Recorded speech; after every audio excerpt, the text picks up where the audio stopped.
Hello everyone, Darren here, and on today's episode of WoTC Academy, we are talking about the map Westfield. This map is one of the oldest maps in the game, and despite its age, some players still struggle with properly playing the map, thanks to numerous factors like the tank they are in, the tier spread, the spawn, and of course the two giant hills to choose from. So, on today's episode, I will provide an overview of the map, all three areas of contention, and the basic strategy that players should attempt to follow regardless of the spawn they start on. So, without further ado, let's get started. Starting with the overview, as I mentioned in the intro, Westfield is one of the oldest maps in the game. It is a simple two hills separated by a valley in the middle with the ability to maneuver and support other flanks without the need to deal with corridors. For as long as this map has been around, Westfield has been a map of control.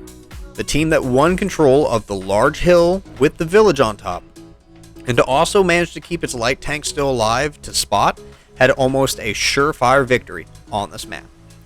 Not to say that losing control of the North Hill and maybe also your light tank is a guaranteed loss, but to be honest, putting 80% of your eggs into the South Hill basket is not the best start to this match. In the following sections that I go and describe in this video here, I will denote which section I'm talking about by a highlighted section of the mini-map in the top right-hand corner, and of course I will bring up any positions of importance for the main brawling points, or of course positions for supporting fire throughout the discussion. So anyway, let's now jump into the most important section of this map, the North Hill. Starting with the North Hill, with the map separated by a valley and most players choosing one of the two hills right off the bat. This hill is the one you should go to. The reasoning is simple: map control.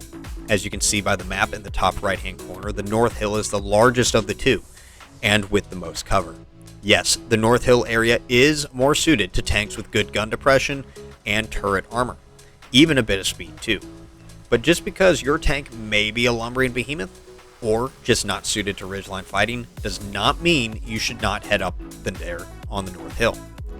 Even if your tank is not suited to that terrain, your very presence provides a boost to your team's numbers on that flank that could prove vital in winning the North Hill.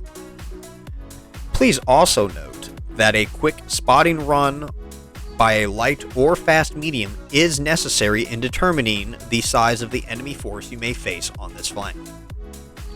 For heavies and mediums, your role is to contest the brawling hills section as best you can, or provide flank protection as best you can if you are not the most suited to direct ridgeline fighting. For any sniping focused tank destroyers, you may find usable positions on the map's edge of the northern hill. Now, once your team has managed to win the small brawling hills portion of the North Hill and push the enemy team off of the North Hill, you can then move southeast down through the village and the plains to either side to support the valley and provide some fire support in eliminating the remaining tanks found on the southern hill.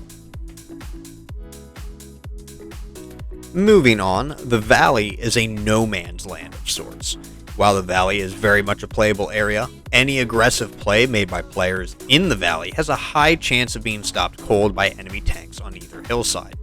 The valley tends to be controlled by lights and some other high camo tanks hidden amongst the trees and foliage along the northern hill slope of the valley, with some occasional spots dotted along the southern hill.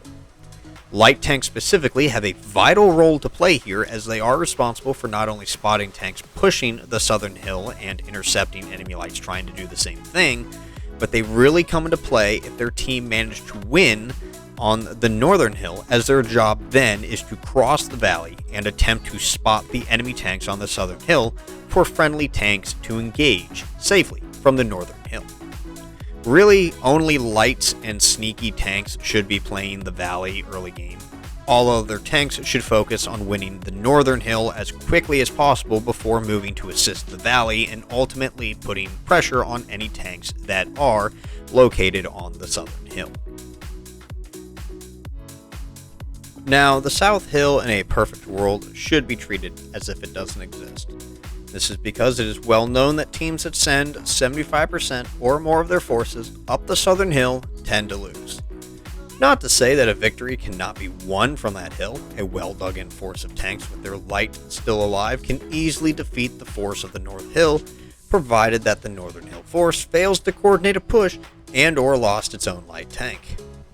Typically, any force that pushed the Southern Hill tends to be considered lost by the rest of the team because most of the time they can only take the hill, but cannot push off towards the enemy base or support the Northern Hill because either end of the hill is very open and exposed, meaning any tank spotted and caught out in the open is almost assured a quick trip back to the garage. Now, the Southern Hill still should not be entirely neglected. Ideally, you'll want a small token force of only a couple fast tanks to make a fast push up the Southern Hill towards the central mound found in the southeasternmost portion of the South Hill. The team that manages to get tanks to that mound and control it first is the team most likely to get and maintain control of the Southern Hill. Pushing beyond that most of the time is suicidal, especially if the enemy team won the Northern Hill. Heavy tanks. Unless the one you are in is fast, go North Hill. Even if you are fast, go North Hill. Mediums and lights, you are the most suited for a push to the mound. However, do not forget that the highest priority is winning the North Hill. If a sizable force of like 5 tanks is already going to the South Hill, do not go with them and go support the North Hill as best as possible. TDs. While there are some spots dotted along the edge of the Southern Hill, if you go south, you will primarily be fighting whatever also pushed the Southern Hill as well as supporting your team's push to the mound. Now, if you find yourself on the Southern Hill and your team lost the North Hill with a major difference in tanks still alive across both teams, dig in as best as you can and cover as many firing positions as possible. Do not all gather behind the mound and sacrifice what little map control you have left.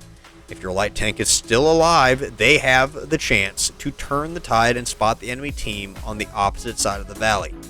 Outspotting the enemy while staying unspotted yourself is your only hope. Now, you may have realized that Arty is yet to be mentioned. Well, basically, they only have one spot to be at on this map. That is their base, as they can support either hill from that position. Shorter range Arty may need to move up, but be warned you are at greater risk due to the open nature of this map. Also be warned that while unlikely, it is not unheard of for light tanks to make a suicidal run through the valley early on to try and take you out. That's going to do it for this map walkthrough. I would like to thank you all for watching. If you found this video helpful or even just liked this new style of map walkthrough video, hit that thumbs up and let me know that you want to see more content like this.